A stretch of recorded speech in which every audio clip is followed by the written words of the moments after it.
I look at our business owners like addicts to their own behavior. I'm deciding long before you get to whether I'm going to take you on as a client. How much profit does your business need to make this year? Just changing the profit position of a client can be, and how many people it affects in any size company at any given time. That's the biggest thing I've learned. What's the hardest thing about the work you do? I'm taking somebody that doesn't know that they need me, that has a huge ego strength, I guess is the best way to put it, to lead a group of people. And I have to change their value system, essentially. Most people don't know they need a business consultant, and they're open to it a little bit, but their ego kind of says, I know how to run my business. So that's the biggest difficulty is I have to change that value system, show them what they should be measuring and looking at in their business. But it gives them the capability of controlling their own destiny for sure. How do you convince them that they need to work with you? It's usually shock and awe, to be honest with you. It starts with education. Like before I can even measure something, they have to understand why I'm measuring it. I use this analogy with clients, and it's kind of ridiculous. And then they ask you something like, "Hey, do you mind if I do a vitamin D test?" And that's most common in like the Midwest where I am because it's a lot of cloudy days.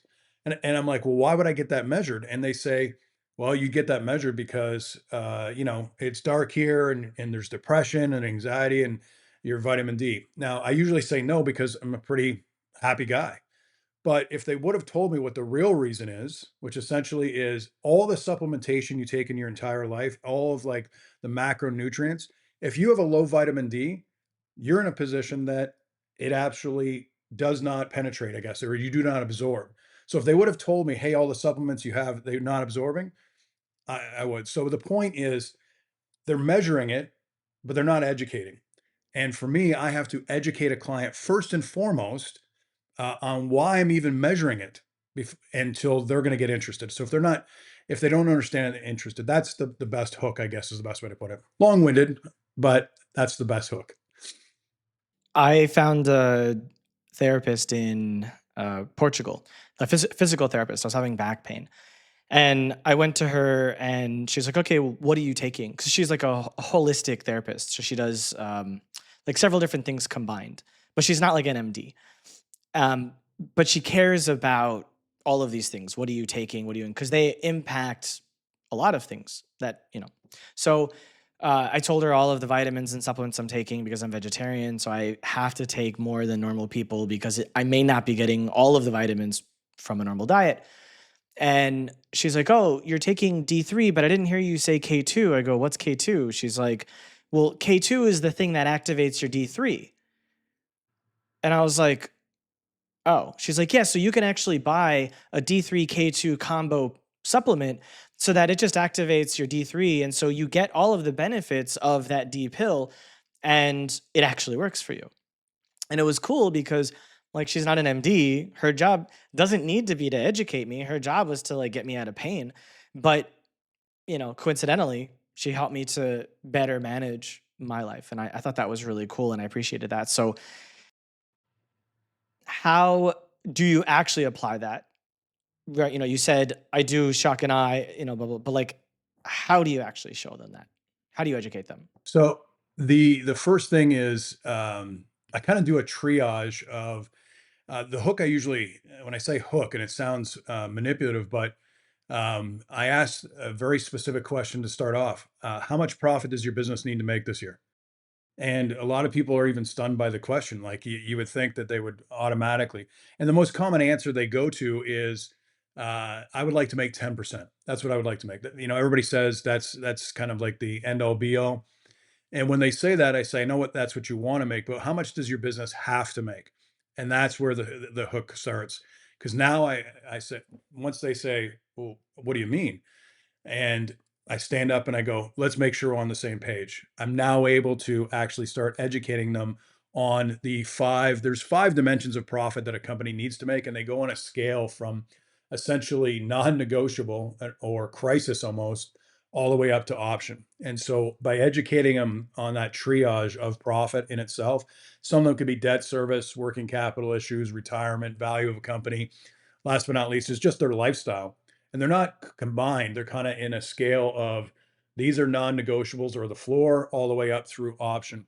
And by going through that education process, I get them thinking about profit. And I think that's one of the most under focused conversations when it comes to business. Everybody brags about, hey, I'm a $3 million company or I'm a $10 million company, but you don't hear people talking about the profits they make. And that's the reason they're in business. Do you go through this with them when you're trying to convince them to work with you or after they've started paying? So the way we work with clients is we set up just an initial diagnostic phase in the first place. And that diagnostic phase actually determines whether we want them as a client. And based their problems aren't one of the reasons why. We have to see if they have a bunch of problems, that's fine, but we have to see that they're fixable, right? So if I don't see that the problems are fixable, and if I don't see that there's a return on investment, one of the things that we look at is can we yield a minimum of a 2 to 1 return on investment within 1 year? So exaggeration, they have to spend $1 million with us. I'd have to see $2 million of profits increases, not sales, profit increases from fixing those problems. So, in terms of convincing them, we go through the process of a 2 day diagnostic where they're kind of weighing us out through the education they're getting. Like, these guys are really smart. They're showing me things I've never looked at in my business. But I'm also looking at them to say, are they a good client? And those mechanical things are one side, but the other side is, can I coach this person? Like, is this person coachable? And do they have a sense of zeal to change behavior? And if they don't, it doesn't matter how fantastic I write up the prescription, right? And that's what we use, prescriptions. It doesn't really matter. And then last but not least, do they understand their own strengths and weaknesses? If they don't understand that, if they think they're great at sales or great at finance and they're actually terrible, we don't take them on. So that four combination, I actually communicate it to them that, hey, you get a decision in the end, but I'm deciding long before you get to whether I'm going to take you on as a client. So as strange as it sounds, it's now a balanced power as opposed to I'm pitching and then they're deciding. It is we're both deciding whether we're getting together, and it's a real relationship and about one of the biggest assets in their life. So it is a relationship. Are you charging for this 2 day or is this something like you use to loss as a leader? Yeah. No, it's a bit of a loss leader, I would say. The marketing structure is this. We're going to come in and do a diagnostic of your business. The entry level fee is $1,300 for 2 days, but we actually put it as subjectively, if you don't see benefit or value from the process, you don't pay. Like, you could just say, I don't like your tie, and they're not going to compensate. We'll still give them the full analysis at that point. So, but that's so the payment is zero if they don't get any benefit or value, or just that process itself could be $1,300. Why such a low price? I feel like for 2 full days of time for the company sizes you're working with that you should be charging like 10 or 20 grand for the 2 days. I think it goes back to the initial statement I said. People don't know they need us. I hate to Mm. say that it's a sales process. It is a sales process. I call it transfer of energy. These people don't know they need us, but every business I walk into does, and at an extensive level. And saying that up front to them really probably wouldn't work. So we kind of have to show them how much they need us through that education process of the diagnostic. Mm. So it's like a huge loss leader because I'm sure the time for that one person to spend in that business, 2 days, they could be selling 100 other companies in those 2 days. Yeah, our landed cost is probably 3 to 4x to that. And when I say landed cost, when we go to when a consultant goes in, in terms of that engagement, we've decided to work with them. They've decided to work with us. Our investment is already about 4x, in terms of all that process for sure. And so, how do you determine how to charge them once they start to work with you? Good question. In terms of, I can look at a specific, just and we use medical analogies a lot, but just like, hey, I've got this ailment, a medical doctor can say, this is the procedure that it's going to take to mitigate that situation. So it's the same with us. If I see this in a specific industry, I can now say that's going to take this many hours to design, implement, educate. And that's what we do. We do the design. We don't leave it to the business owners, no disrespect to them. We're just not going to let them implement it because we're the ones held accountable for that 2-to-1 return I mentioned, and then we have to educate their staff as well as them. So once I look at the grouping of problems that we're looking at, I can look at the number of hours we're going to take, and our agreements with clients are based on any day that you don't determine that we've actually done our job, you can end the engagement. So it's kind of a day-to-day process. They have to invite us back Friday for Monday, and we work on a day-by-day basis, but we do it on a project basis. It's not intermittently. I call that sandcastle consulting, I guess is the best way to put it, where you build a great wall of a sandcastle and then you go away for 2 days. What is it going to last? Especially beside the ocean. We do a project. It's 4 to 6, 8 weeks, somewhere along there. But the client can end the project at any point if they believe they're not getting benefit or value. And it feels very volatile for the business. For you. Oh, For your business, meaning you put all this energy into the relationship and helping them, but they could just stop at any moment. they can, and I've likened, and again, not disparaging, but the behavior itself is very similar. There's a lot of behavioral modification in consulting. I would love it if it was a robot and I could just program a chip and put it into their chest and they would operate this way. But a lot of it is behavioral change, and we make sure that that's clear and concise. We don't hide it, and so it is from a volatile standpoint of they can end on any given business day. But our job is to show them each and every time the progression they're making. So it almost becomes addictive. And that 21 days to change a habit. I look at our business owners like addicts to their own behavior. And I'm not being disparaging, but they are. And so I have to change that. And our consultants are trained to change that addiction and handle it as an addiction to get them to the point where they actually change, but with the intention, good intentions, and that's to control their own destiny. And what that really means is that they're making a profit. The company is strong. They're funding their retirement, and obviously building a purpose-driven machine that will continue to develop, and then obviously beyond them, maintain their legacy for sure. So, do these engagements go longer than 8 weeks, or at the 8 weeks it's just done? Sometimes, there's an internal belt system, I guess is the best way to put it. It's not a one and done a lot of times, and when I say we would love it to be, but I don't know how many diets you've been on in your entire life, but I've Too many? been I've been 300 pounds and I've been 220 pounds, in my adult life, and so it's kind of the same thing as is that there is ongoing projects with the client to maintain those habits, I guess is the best way to put it.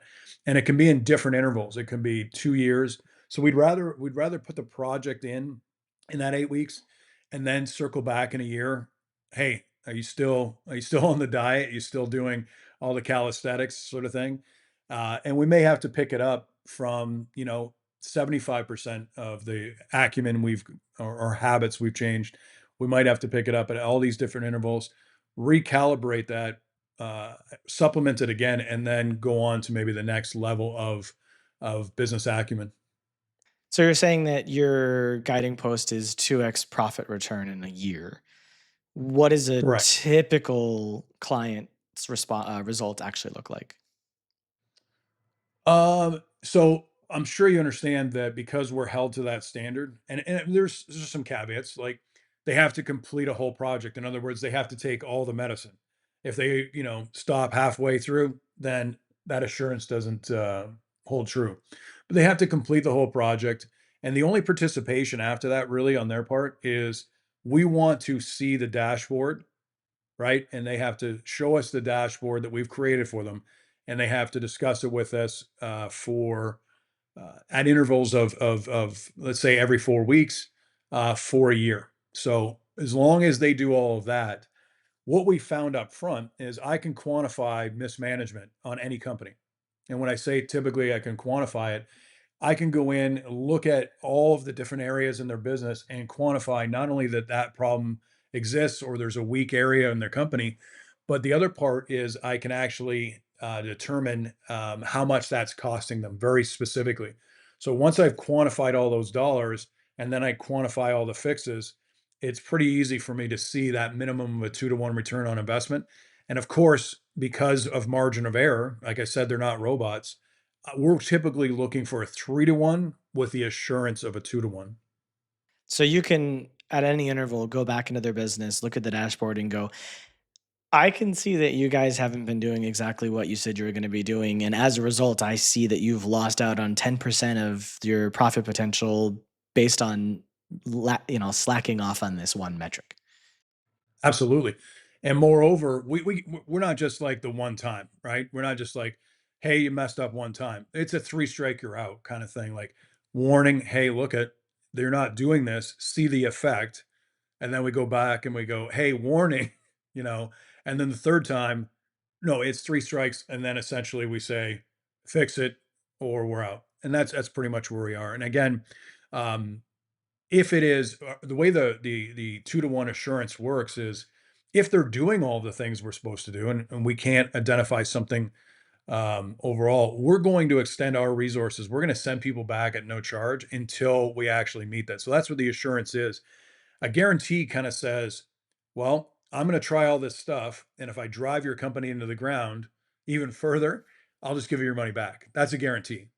The way the assurance works is we sit down and go, okay, we're going to monitor you for a month and we're going to exhaust all our resources until we've achieved whatever's happened. So we could be in a position where we put forth a lot of money beyond even what they paid us for the project to get them to the point that we assured them. It's never happened, but we pretty much mathematically know what we're doing. But that's kind of how the relationship works. So it's they do have some protection on their side, and we have some protection on our side.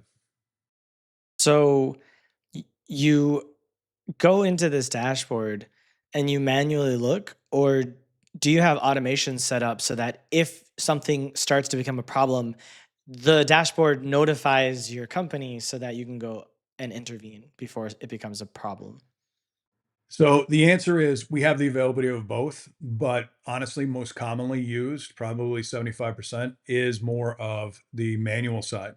And the reason why is when you look at just the utilization of accounting software, you know, everybody probably has it, but like proper use of it, uh, accurate, reconciled, all those different things within that automation of accounting it's, we see that like 90% of the businesses we deal with, and they're $2 million to $100 million, but it doesn't matter, like the size or volume, it's not accurate and so on and so forth. So to automate that and take garbage, you know, it's gonna give us a garbage dashboard. So we have other KPIs or other polls that we look at that are all manual. But there are some that we do the automated look at it because they're more familiar and comfortable. That transition right now from baby boomers to you know, obviously they're the generation Y and millennials that are taking over those businesses. Obviously, is a big difference in the tech savvy. Right now, 75% or more of all businesses are owned by baby boomers that are not high tech, but they are transitioning over to the high tech. So you're going to see us migrate far, you know, far more over to that automation.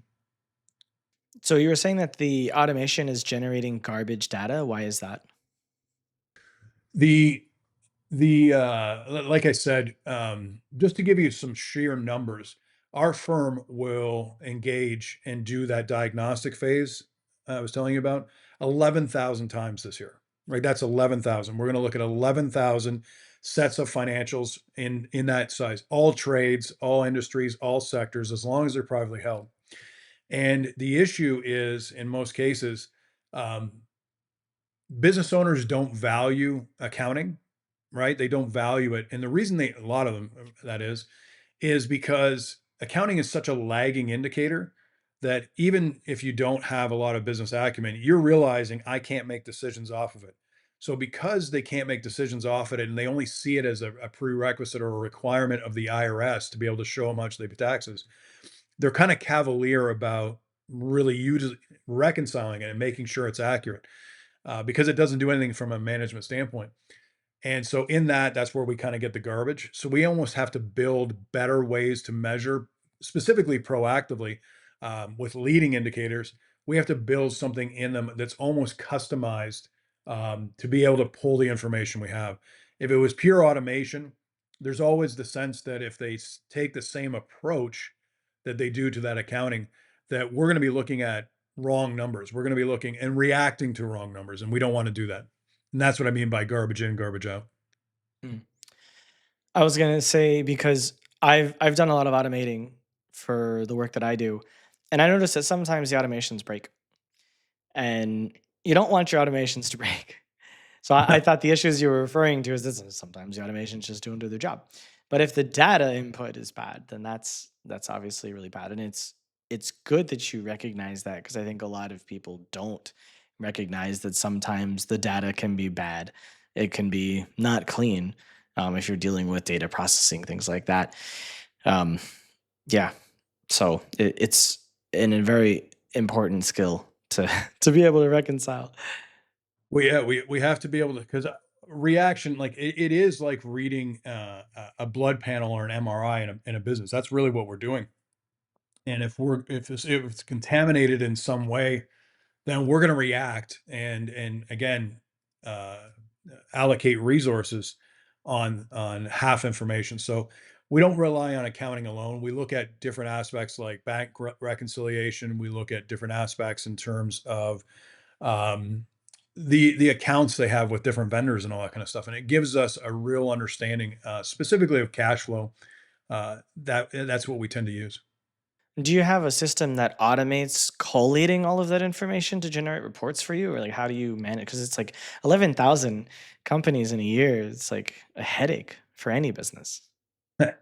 So myself, I've been with the company for 25 years, and we've had different internal programs that we've looked at how to reconcile all that information.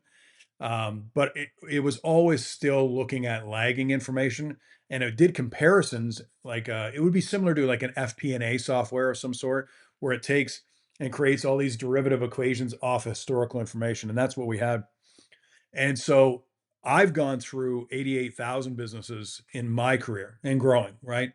And I get to look at 4 years of financials, and I started building this own algorithm in my head, and I started seeing the same things happen over and over and over again. And so with that, about 7 years ago, I developed a software called RTO, the Return to Owner, that does reconcile that information and it diagnoses at the same time.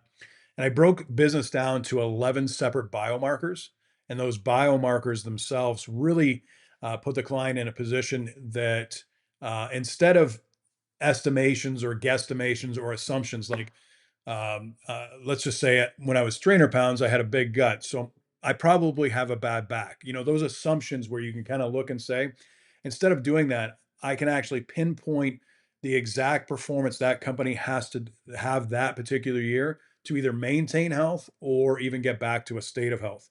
And sometimes that is not even close to what they even desired for the year. Sometimes they've made decisions up to this point when we walk in the door that actually demand the business perform at a much different level or even existence than they've ever thought, only just to get it back to a state of health. So RTO itself is the software we use as a not only measurement of all those biomarkers, but a decision structure that also shows the cascade effect of ignoring any one of those biomarkers.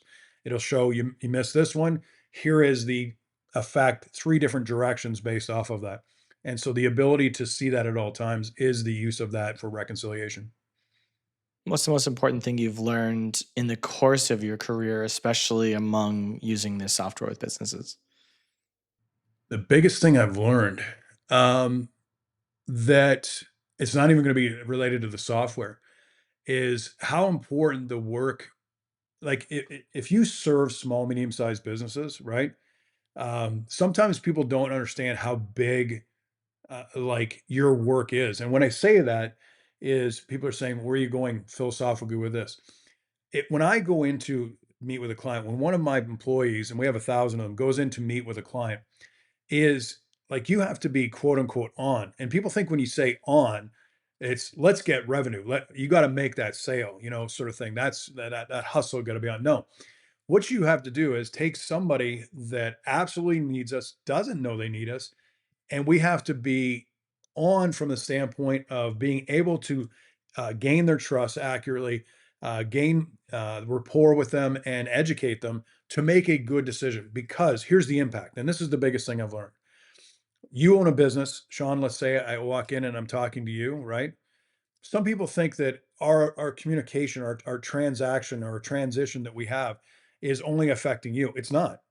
It's your household. But let's go one step further. You have 10 employees. It's their households. So how strong I help you, or how fundamentally I change you controlling your own destiny, it has a big impact on like 40 people, not just you, plus your vendors. If we go one step further, if they're small businesses that depend on you having work. So that's the biggest thing I learned, is how profound just changing the profit position of a client can be, and how many people it affects in any size company at any given time. That's the biggest thing I've learned. Thanks for watching. If you liked this insight, I've handpicked another video for you right here on the screen. For more actionable strategies that get you real results, hit subscribe.